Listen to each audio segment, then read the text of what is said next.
Marta Oliveri. Estigma y utopía. He nacido pocos meses antes de que alboreara la década de los 60. Sin embargo, mi pasado es mayor que mi edad. En verdad, los tiempos íntimos resultan altamente misteriosos. Podría aventurarme a decir que se nace con los relatos de nuestros ancestros. Somos hijos de una historia. Nuestro presente es apenas una irrupción casual en ese relato al que estamos ligados con mayor o menor compromiso. Por eso podría decir que mi pasado al menos se remonta a los tiempos del inicio de la memoria materna. El relato que se oye en la infancia forma parte de ese extraño y fuerte lazo con la memoria que son los momentos no vividos. Recuerdo haber escrito en un poema de mi libro Tránsito aquel verso que ha asignado el estigma de mi vivir al tiempo que mi compromiso con ser testigo de una memoria ancestral. Dicho verso dice: y yo, con la distancia de no saber qué era, descubrí una herida propia. Este verso hace alusión a una anécdota que me contara mi madre. Ella, de origen magiar, vivió su infancia en épocas de pleno antisemitismo, cuando ya el fascismo infectaba a los cielos de Europa occidental. Debió cambiarse a sus 6 años a una escuela judía, porque en las laicas ya no eran bienvenidos los niños judíos y las agresiones sociales iban en aumento. Cierta tarde, volviendo del colegio, los niños de la escuela católica de enfrente les gritaron en la salida: «¡Cerdos judíos, muéranse!» y les arrojaron piedras. Por esa época mi madre no tendría mucho más de 6 o 7 años. Esto quedó grabado a fuego en su ser, como el estigma en el brazo de los que se quedaron y fueron a los campos. De este modo, y con estos relatos, mi memoria no nació con mis recuerdos, sino con los de mis ancestros. Escribo estas palabras a instancias de la sugerencia recibida de un gran amigo, a quien agradezco infinitamente el impulso de iniciar una especie de autobiografía o ensayo autobiográfico. Hay un momento de la vida en que uno puede darse este derecho. Fundamentalmente, se ha cruzado su 6ª década y atravesado su historia con la intensidad necesaria como para poder decir, como nuestro querido Neruda: «Confieso que he vivido». Mal o bien, en mi luminosa oscuridad, también yo puedo decir esto. Mi historia atravesada por los genocidios, el holocausto padecido por mi familia materna y el que me tocó en suerte en los primeros años de mi adolescencia, la aberrante dictadura del 76. Puedo decir que al menos soy una representación aún viva de estos acontecimientos y que los sostengo dentro de mí como vivos y quemantes legados para entregarlos a la letra escrita, sin el afán de que ilumine conciencias, ya que sabemos muy bien que han sido miles de pensadores, escritores y artistas los que han dejado plasmado su tiempo en memorias y ficciones y sin embargo no han podido articular la palabra con la acción. De modo que es este solo un deber apasionado, tal vez el último que me he propuesto dejar para quien quiera leerlo, sin mayor afán que el de una escritura que pueda dar un coherente corolario a la obra que he intentado forjar en el curso de casi 40 años de escritura. Antes de la culpa. Primeros años. Antes de que surgiera el padre admonitorio, sucedió la inocencia original, aquello que muchos llaman infancia, que etimológicamente significa sin fonos, sin palabra o sin sonido. En la contemplación nacía el mundo desprendido de toda necesidad. Sin motivación ni sentido, esas cuestiones no existen para el niño. Él es una constelación propia, unida al cosmos. Es el sol, es el amanecer, los días azules, las gotas de lluvia contra el ventanal, los ruidos de los otros. Todo forma parte de un orden perfecto y a la vez no podemos aventurar que este cosmos pretenda suceder como tal. Simplemente sucede. Cada cosa es dicha por primera vez. Cada imagen es un descubrimiento. Cada sonido un milagro. En verdad todo es milagro. Pero no de aquellos que se entienden por hechos sobrenaturales, los que palían la desventura, sino los que definen la aventura de existir. Lo maravilloso es que no hay sentido para el existir. Y lo paradójico es que esta misma maravilla mañana se volverá infierno frente al nacimiento de la conciencia de la temporalidad y la mitología de la muerte, según se entiende la cultura de Occidente. Así, la infancia es míticamente el paraíso. Este no saber que exige el Padre es, en verdad, un no saber que el hombre añora tras haber cruzado el umbral de su conciencia. Luego de haber comprendido que algún día perecerá y que la vida es inútil, carece de sentido, en tanto pretendamos suponer un significado en sí mismo que define a lo humano como necesario, sustancial. Millones de años existió el mundo sin el hombre, y millones existirá sin necesidad de él. Aún más, para este planeta sería una bendición que esta especie, aferrada al límite de un suicidio colectivo, desapareciera de la faz de la Tierra. No así de haber podido evolucionar a la par su inteligencia de sus emociones. No así de haber logrado unirse al cosmos sin más preguntas. Simplemente abrazada al devenir, entregada al discurrir de las estaciones del mundo, sin pretensiones de dioses ni fronteras.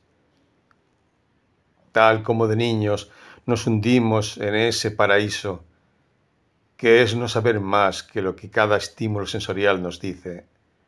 Los rayitos de sol que asoman por la persiana baja en una tarde de siesta, el perfume de los azahares en las costas ribereñas donde de pequeña solía recostarme en la arena tibia, dejándome llevar por la corriente interior de un Paraná que en ese punto de ensoñación era yo misma, en aquel paraíso inicial de mi patria chica. Entonces no había conjeturas, ni suposiciones, ni tampoco certezas. El deseo se bastaba a sí mismo en mi relación dionisíaca con el mundo. No digo que esto sucediera de modo ininterrumpido. Relámpagos de los tiempos futuros se cernían en el límpido firmamento de los días idílicos. Entonces se cerraba mi pecho. Algo golpeaba dentro, anunciando un porvenir poblado de negros nubarrones, de inhóspitos umbrales. Pero pronto bajaba el hada bienhechora de aquel presente extendido, y nuevamente me impregnaba con su ensoñación, y otra vez era yo, una conjunción de aromas, imágenes, suaves, roces en la piel, sabores de frutos, horizontes sin límite. La casa de la ribera. 1. Solo entrar al umbral era un acontecimiento cada fin de semana. Allí me esperaba, vasta, por no decir infinita. Primero la sala de recepción con el sofá de terciopelo y la sillita de pana verde donde jugaba a ser la princesa de Rubén Darío. Una pequeña silla con arabescos de ébano por respaldo, y yo me acomodaba pensativa mirando hacia la estatua de la doncella y el cántaro. Esas esculturas de yeso que habitan en casas antiguas y solo son bellas cuando forman parte de nuestra mítica infantil. y en voz baja repetía recordando la voz de mi padre. La princesa está triste. ¿Qué tendrá la princesa?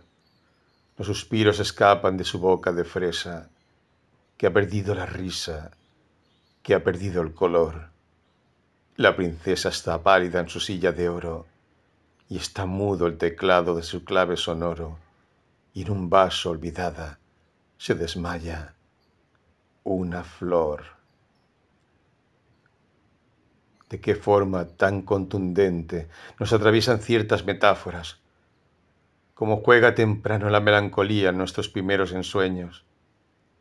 Esta lasitud de entregarse teatralmente a una pena atávica y recostarse en aquellas leyendas que nos engalanan y nos vuelven protagonistas de una epopeya medieval. Así me sentía yo durante horas en que me dejaba llevar por un paisaje de palacios vacíos, espejos enmarcados en oro, una pálida mujer del otro lado, que era una imagen hace mucho tiempo, en un país que nunca habité, en épocas que no conocí. Y el amor, como ese día de azules príncipes que vienen a rescatar a la damita frágil de las garras del destino. Soñaba yo sin pena propia, soñaba como quien redacta la vida de un eterno personaje, y me dejaba caer en tierras y músicas lejanas como ecos sonoros de otros seres. Así sucedía mi arribo a la legendaria casa de mi abuela. Cada objeto estaba provisto de una historia de generaciones. Podrían inferirse tantísimas existencias, anécdotas, historias de vida, incluso leyendas en los objetos de aquel museo íntimo que yo recorría cada fin de semana como si fuera la primera vez. El tintero del abuelo ya muerto hacia mi primer año de vida.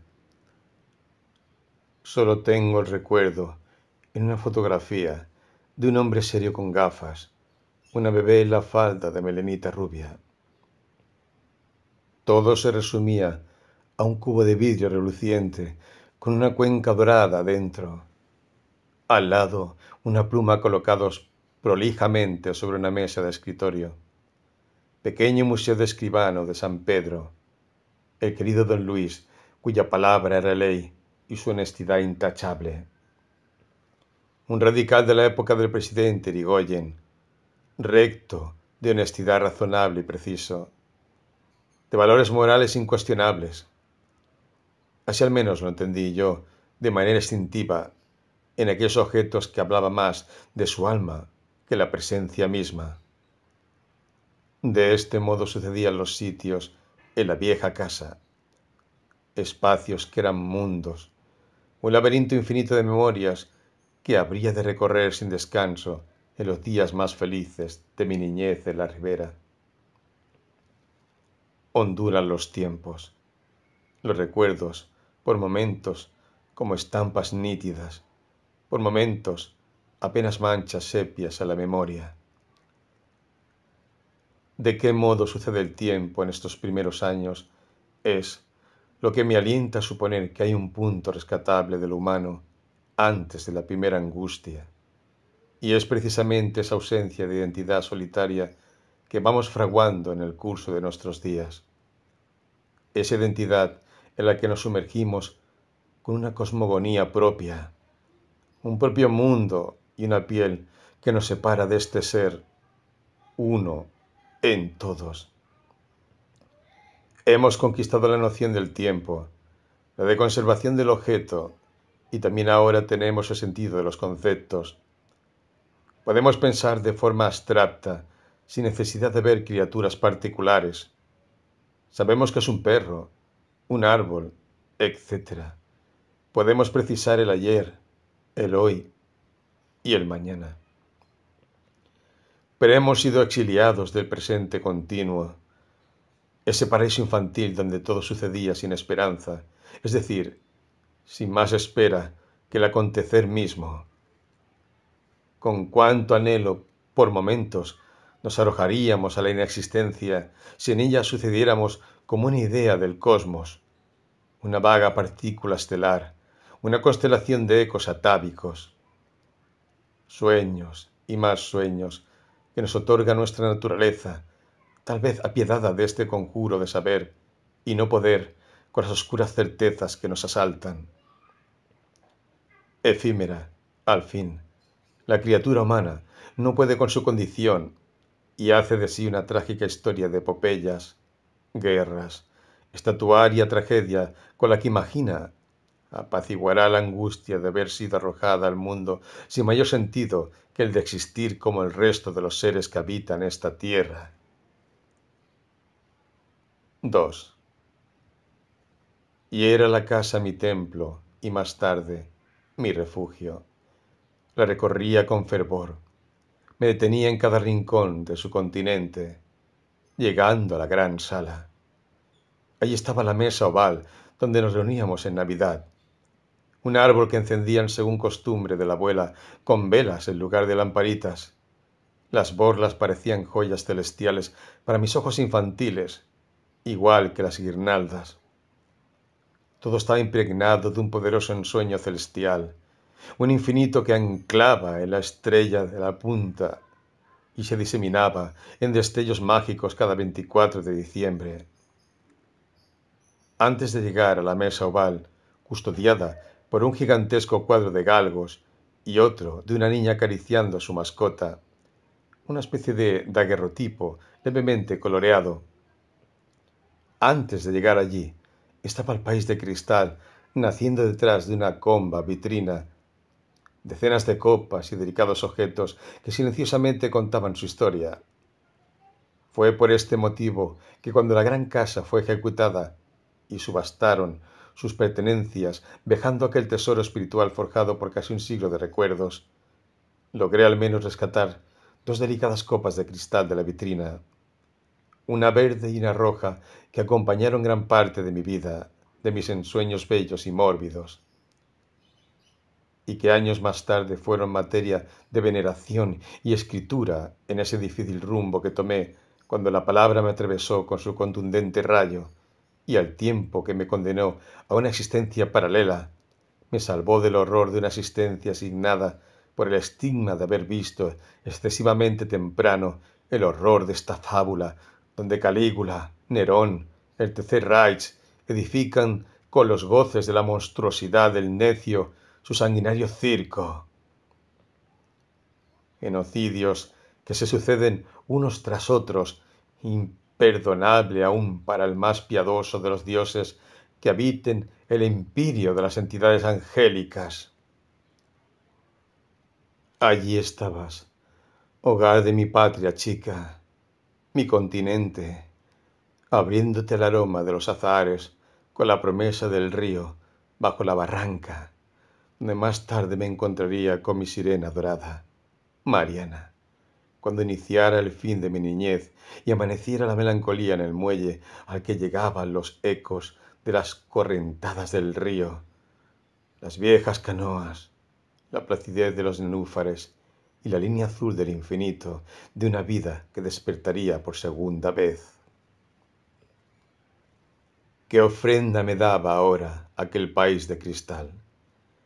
Se sucedían una tras otra, las posibles fábulas brotaban de mi imaginación, raras sagas, atisbo de reinos del cual cada uno de aquellos objetos resultaba un talismán misterioso, y allí permanecía detenida horas, tal vez sin saber más allá de aquel deslumbramiento que me otorgaba la potestad de abrir las compuertas de un sitio infinito, tanto como el poder de mi imaginación lo decidiera. Y entonces, como luego recuerdo haber dicho en cierto verso tiempo más tarde, entonces fui feliz, tampoco conocía esa palabra. Pero, como el río de mi niñez, las corrientes implacables me llevan por este vértigo temporal y me veo hoy cruzando mi sexta década entre el cénit y el nadir, la cúspide y el abismo, esa mitología que nos desborda y por momentos nos convence de que es posible sortear el fatal destino, las contingencias de la vida diaria y las promesas de una consagración al mayor pedestal de las letras, ese tan anhelado premio Nobel. Postulada hoy por mi país, miro el futuro con extrañeza y esperanza. Esperanza no exentan de angustia, pues es duro virar un barco cuyo derrotero fue siempre el exilio. Aquellos que hemos ceñido nuestro sino de manera inexorable hacia la derrota y la marginalidad, que hemos forjado nuestra propia mítica de poetas malditos, excomulgados de las luces de neón, nos resistimos a caer en su poder, al tiempo que íntimamente surge el desafío de decirnos: ¿por qué no habremos, los omitidos, ser parte de ese lado luminoso de la vida? Y de suceder así, ¿no llevaríamos acaso un mensaje distinto, más fraterno, resignificado el sentido del éxito hacia el de la fraternidad? Mostrando en la cúspide de las tentaciones ególatras que sólo vale la obra, el mensaje y lo que podamos dar a nuestro prójimo de abrirse el cofre de la bienaventuranza. Entonces sucedería otra realidad individual y habríamos logrado al menos apaciguar el dolor propio y el de nuestro entorno en acciones que ese poder momentáneo nos otorgaría. Pero fundamentalmente sucedería la obra, la expansión del mensaje. Ese es el verdadero sueño del hacedor de palabras, la prolongación de su ser en una nueva historia, palabras que puedan caminar, ensancharse, beberse, dar asilo e inmiscuirse en los vericuetos políticos, desmarañando las mórbidas tempestades que estos ajedrecistas del porvenir se han propuesto desencadenar. Entre el cenit y el nadir, entre la esperanza y naufragio, la que dice va sola con su equipaje íntimo. Y así será, aunque las luces del gran teatro se enciendan. Llegado a cierto punto de nuestra conciencia, las coronas de los reyes ya no nos tientan. La esperanza es otra cosa y duele. Duele inmensamente porque nos figuramos llegar a buen puerto, a un sitio de paz y coherencia, un lugar donde nuestro ser sea dignificado a través de nuestra creación. Volvemos a aquella noche de reyes en que todo era posible y el orden de las cosas estaba asignado por el poder de una voluntad bondadosa. Había una estrella, había una espera sin temor, en la certeza de que al día siguiente el sol sería un nuevo símbolo de resurrección y las ofrendas de los reyes el significado de nuestro derecho a la ofrenda. En ese punto, la espera de la infancia se diferencia de la angustiante espera de la adultez. La incertidumbre y el saber que no hay tal orden y que somos existencias sin mayor sentido que lo poco que podemos generar con nuestra voluntad es lo que crea el estado de incertidumbre. De allí que la esperanza nos duela. Y muchos hayan tomado el sabio camino de vivir sin ella, no por escépticos, sino por amantes de algo tan preciado como el equilibrio interior. Vivir sin esperanzas es también saber que podemos soltar la cometa presente en el inmediato celeste del firmamento que hoy, ahora, en este mismo momento, la vida nos ofrenda. Y el río vuelve a ondular, y las imágenes nacen nuevas en la memoria. Tanta vida y tan intensa no podrá negar su mérito y agradecer a este existir y a este cuerpo que me ha sostenido más de 6 décadas, erguida ante todas las cosas, la belleza, la infamia, el amor y la furia.